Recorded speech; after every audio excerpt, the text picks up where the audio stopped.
Thanks for order the number L8 LCD smart switch.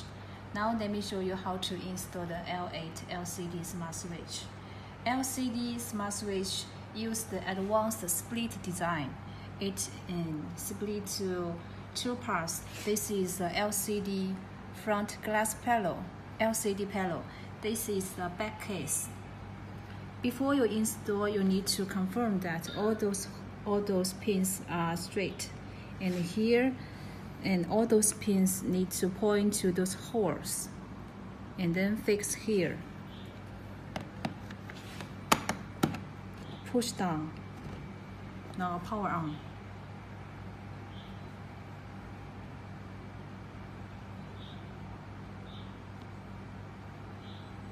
If you want to remove the LCD panel, just need to push up.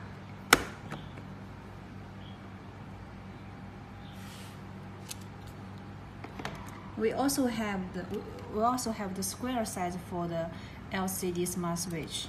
Let me show you how to remove and install the LCD panel. Push up and then push down. Push down.